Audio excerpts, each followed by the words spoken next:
Bom dia, boa tarde ou boa noite, sejam bem-vindos a mais um vídeo do canal. Eu sou Cleiton Mo e hoje eu vou fazer, como é que eu posso chamar o vídeo? Review das coisas que vi recentemente, ou as minhas impressões das coisas que vi recentemente, ou das mídias que assisti.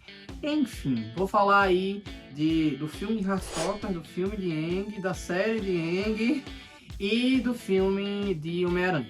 Então, vamos começar. Bem, vamos começar com Heartstopper.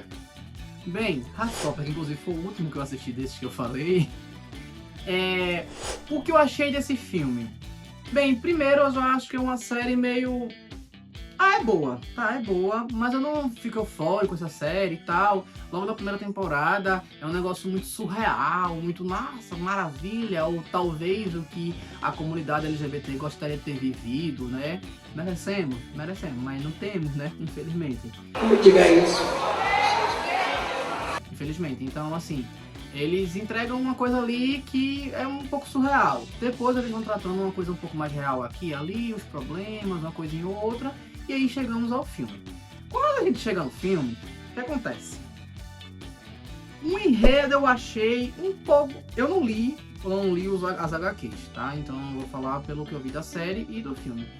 O filme eu achei que ele entrega problemas adolescentes mesmo e que entrega questões adolescentes, questões LGBT, como a parte, por exemplo, do bullying na escola, que eles tentam resolver, falar com as outras crianças, tentar colocar um programa ali e o diretor não tenta falar com o diretor não aprova, mas aí quando ele fala com o professor, eles fazem um ali meio entre eles mesmo sem o apoio da escola, porque não estava necessariamente errado, e aí eles começam a construir uma estrutura, e eu acho isso bem legal, bem bonitinho. Provavelmente na vida real seria essa questão, os diretores não apoiariam, com medo dos pais, enfim, mas quando os alunos se organizassem e tal, para poder organizar, seria muito bom. Até comentei que, não dá para mudar o mundo, mas dá para mudar ali teu microcosmo, aquela tua região ali, aquela coisinha, mudando um pouco da estrutura do bullying, mostrando que tem apoio, se apoiando uns aos outros, ou algo desse tipo, seja aliado ou da equipe.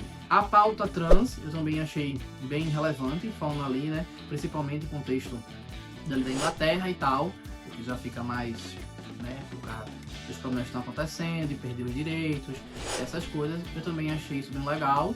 O problema do relacionamento deles é um problema que de adolescente, né, basicamente é um problema que eles criaram com ansiedade, coisa do tipo, ao invés de se provarem diferentes, seguiram o mesmo fluxo, deixaram seguir, depois viram que cometeram um erro e voltaram assim mesmo. Nessa parte eu achei bem mediana a coisa, a parte também sexual, que eles fazem muito também durante a coisinha, eu também achei bem adolescente, ou de começo de relacionamento, né? Achei bem legal, achei bem condizente, mas nada no filme me emocionou demais, ou me elevou demais, ou eu considerei que teve um auge, tipo, pô, isso aqui foi muito bom e tal, nada, eu achei tudo ali mediano. Talvez seja só uma proposta que não seja pra mim, o que eu já suspeitava desde a primeira temporada, mas a primeira temporada eu ainda acho que eu me emocionei mais, no sentido, poxa, se fosse mais simples, se fosse mais fácil, se as pessoas aceitassem mais de boa. Então talvez ali, por mais que eu soubesse que era um negócio descolado da realidade, mas ao mesmo tempo era uma coisa que, poxa, seria bacana se fosse real, né? Então talvez eu ainda consiga ali me afeiçoar mais, o que no filme não rolou. Então achei ali bem mediano, e algumas partes ali até meio quen. Mas, enfim. Vamos agora pra Avatar. Vamos lá pra série. A segunda temporada, O Reino da Terra. Gente, deu uma melhorada se comparado à primeira temporada. Tiveram vários cortes e várias alterações comparado à série. Se você observar, talvez seja polêmico isso aqui que eu vou falar, tá? Mas se vocês observarem a série animada de Aang, ele trata num contexto que quando se tem acordo político ou debate político, se foge ou se simplifica.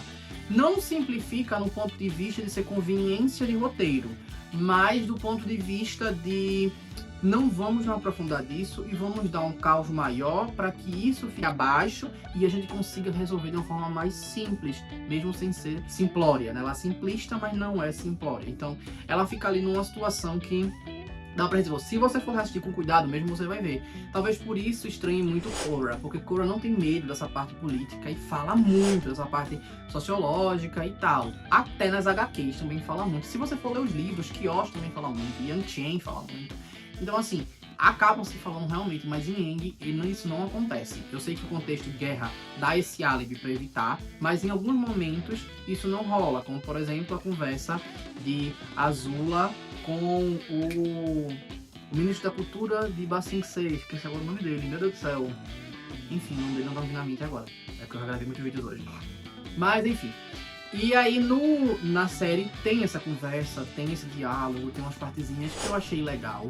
A parte de Toph sendo capturada, eu achei que na série faz mais sentido do que na animação. Porque na animação ela é capturada por uma gaiola de ferro, ela bate e arrasta ela. E eu sempre fiquei pensando, ela não sentiu isso não, ela tava abalada porque foi a mãe dela que mandou a mensagem, ela tava desarmada, vamos dizer assim. A gente tem que supor algumas coisas que também não estariam erradas, estariam ali coerentes. Só que eu acho que faz mais sentido a mãe dela chamar pra um chá, dá um relaxante pra ela dormir e tal, e ser capturada. Faz sentido. A cena que ela sai, um cocô de louro!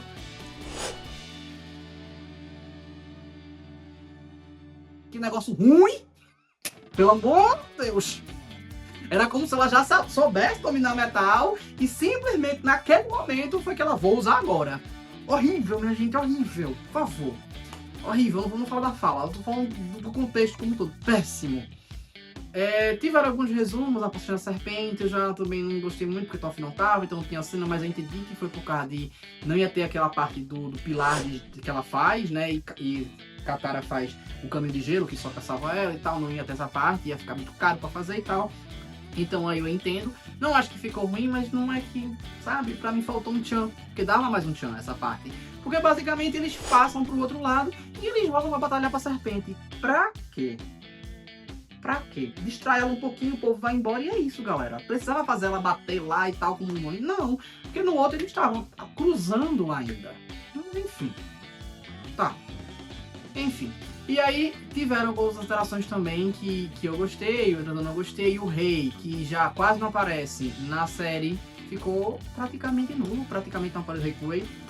Bosco, tiraram Bosco, Bosco virou um desenho na parede, minha gente. Bosco, eu sei que ia ficar caro, mas Bosco era importante ali pra história. Tiveram outras conveniências também que ficaram meio assim, então a série, mais uma vez, mesmo tendo melhorado um pouquinho, porque botou mais um pouco de humor, botou mais a relação deles ali e tal, mesmo tendo uma melhora, eu ainda acho bem quen comparado à animação. Ai, mas se você quiser assistir uma assistir de novo. Eu sei. Tô assistindo pra ver como ficou, basicamente. A parte da biblioteca ficou super resumida, super simples, sem grandes enredos, sem grande coisa. Já ter sumido ali foi a coisa da alteração mais ok que eu aceitei. E a aparição de Kyoshi, Yang Chen também foi legal. O professor ali na traição dele não achei bacana, não achei legal. Algumas outras coisas ali naquela parte ali também achei meio quen. A parte da prisão, que eles resumiram as prisões como fosse a mesma prisão, a do lago e a do subterrâneo lá. Enfim, então assim. Mas o tio Iroh ali aparecer, ajudando naquela parte, na porta do Kyoshi e tal, pipipopopó. Eu ainda achei legal a relação dele ali com a Lotus Branca, também foi bacana. Também achei legal. Tinha outro ponto também. E a questão da Dama da Noite ser trazida nessa temporada ao invés de na próxima e interagindo com o espírito azul. Isso eu achei bem legal, porque Avatar sempre tem esse cunho espiritual também de trazer aqui e ali, que aparece mais na primeira e na terceira temporada. Na segunda não aparece tanto, apenas com treinamento de chakras que ele vai fazer lá com o Guru, que na série não tem. Também tem questionamentos a respeito disso, mas enfim. Voltando pra cá, essa parte espiritual eu achei legal ser trazida de novo e tal, ser um contexto. Ficou bonitinho, foi uma alteração que eu achei válida, que eu achei boa, tá? Uma coisa que me incomodou, escrever ali na Terra. Por quê? No livro de Kyoshi fala de um que ele era fantástico, ele escrevia com pedrinhas. Então era uma habilidade que, teoricamente, era pra Idun fazer e não mais fazer. Aí colocaram pra Toph fazer. Toph é cega.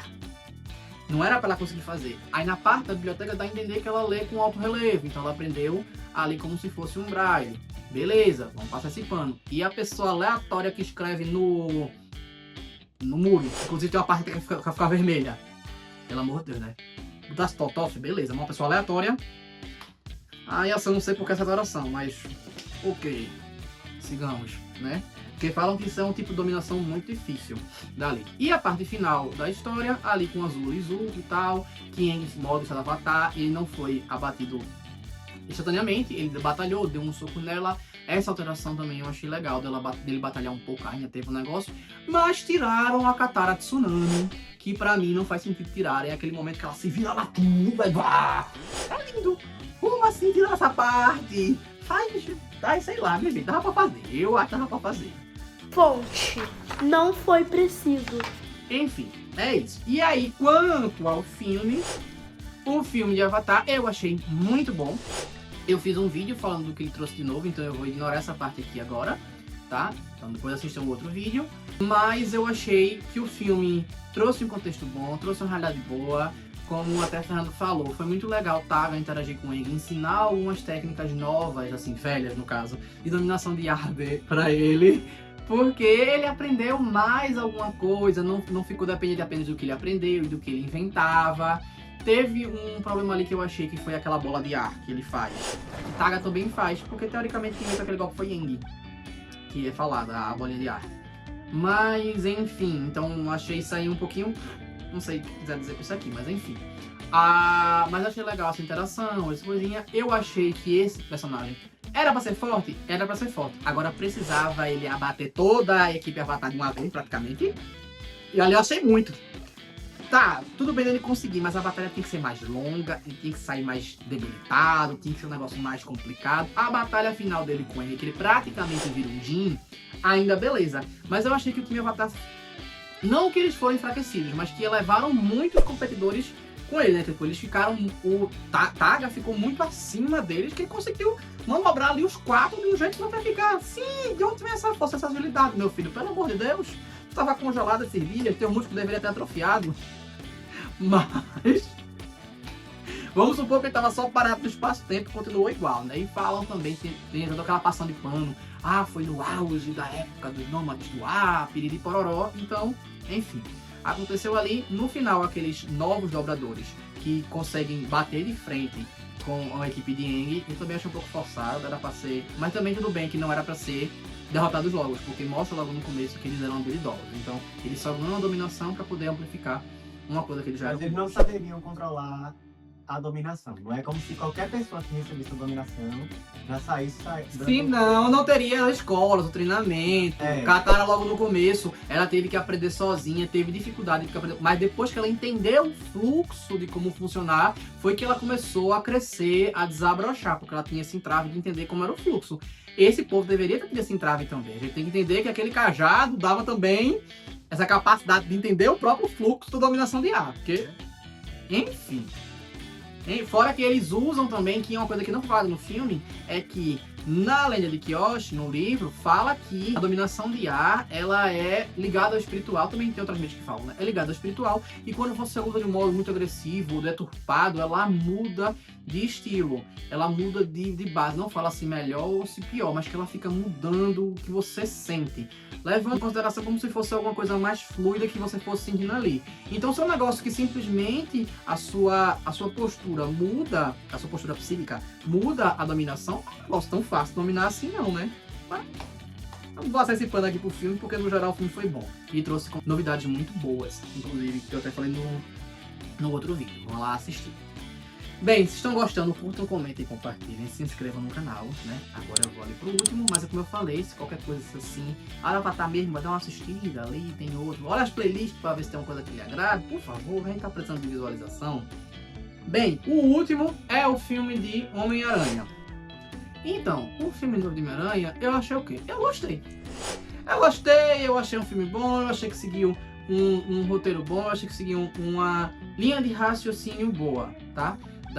Da questão do vilão pra ele, dele se transformando em aranha, dos hormônios de aranha dele aumentando e tentando driblar aquilo, da conversa dele com o Hulk, ele vai lá conversar e tem todo um diálogo e tal. E teve essa partezinha, então eu acho que segue o roteiro dos outros filmes, segue direitinho, bonitinho, no mesmo nível ali e tal. Porém, tem algumas coisas um pouco diferentes e que algumas me incomodaram. A primeira delas, quando ele vai fazer o supressor do gene, né, que ele conversa com o Hulk e tal, a primeira vez ele errou. Massa. Era pra errar, mas era pra ele errar várias. Porque daqui que você encontra o comprimento de onda suficiente pra oprimir o RNA mensageiro, né? É um negócio assim que você vai ter que testar várias, né? A não ser que ele já pegasse lá o coisinha pra poder testar. Ah, mas ele só resolveu quando MJ falou com ele e tal, papá, aquele negócio todo. Só que acontece, é como se fosse a primeira tentativa, a segunda, a terceira e a quarta. Acabou-se. Gente, isso demora anos. Ah, mas ele é inteligente demais. Sim. Gosto muito de Homem-Aranha, inclusive. Gosto muito de Peter Parker e tal, mas existe um nível, assim, uma progressão na ciência. Eu também entendo que o filme não poderia ser muito a isso. E não dá a entender que foi instantâneo, mas também não dá a entender quantas vezes ele tentou pra chegar nesse nível. Só que fala como se ele estivesse tentando, até alcançar. Achei que ficou uma construção coerente, porém, eu acho que com pouca ênfase. Da mesma forma que teve pouquíssima ênfase a transformação dele pra aranha. Além daquele vídeo lá, não teve mais muita coisa. E no final também. Tirando essas questões ali, também eu acho que poderia ter falado um pouco mais, ter ameaçado um pouco mais, ter entrado um pouco mais naquilo ali para aquela noia viesse na cabeça dele mais vezes, para ele ficar se questionando, talvez um pesadelo, uma coisa assim, que fosse inserida. Então isso aí eu também achei que ficou um pouco capenga. E a aparição de Jean Grey, por mais que seja um personagem que eu gosto muito, eu gosto de X-Men no total, pra mim é um grupo que de fato funciona, de tá tendo enredo, tendo filmes e mais filmes. Começaram pela linha temporal que ela desenvolve primeiro os saltos quânticos, ao invés da parte da telecinese, né? Normalmente ela pela telecinese. Isso me incomoda um pouco, mas ainda bem que no filme eles falaram também da telecinese dela, né? Tipo, ela, quando ela expande o poder dela, ela já vai para um nível absurdo, ela já é ameaçadora. Eu só achei que, ao mesmo tempo que isso é bom, isso é ruim ter colocado ela no filme de Homem-Aranha já. Por quê? Basicamente, são dois dos heróis que mais sofrem na franquia. Então, tipo, sofrem muito, tem um histórico muito dolorido, muito de luta, muito sofrimento. Jean Grey é assim, sofrida, então botar os dois pesa muito. Teve várias partes no filme que lágrimas vieram aos meus olhos e tal, e foi bem complicado. E por mais que se torne o filme emocionante, eu acho que é gastar muita bala de uma vez, de fato, porque bota a mais sofrida junto com um dos mais sofridos, bota eles juntos e é isso, te vira. E ainda trouxe o sofrimento de Bruce em uns momentos do filme. Então é isso tudo ali, fica um pouco ali sofrimento demais, vamos dizer assim. A solução foi rasa? Não, a solução não foi rasa, a solução foi emocionante, a solução foi muito legal. Mas é como eu tô falando, não é que o filme tenha ficado ruim, o filme ficou muito bom. Mas eu acho que gastaram o enredo demais. Já assim, de uma vez, pá, toma aí, pá, vamos sofrer mesmo. E aí fica tipo, e os próximos? Como é que vai ser a parte emotiva dos próximos? Como é que vai ser se tu já gastasse muito com Jean Grey e tal? Aí, sabe, acho que ficou isso. A parte da irmã dela também ficou interessante, inclusive o VMAX. Quando ela falou, você sabe o que é VMAX? Aí eu do lado da plateia fiz, de Pokémon desse jeito. Aí... É isso, eu já tenho gostado, então curtam, comentem, compartilhem, se inscrevam no canal.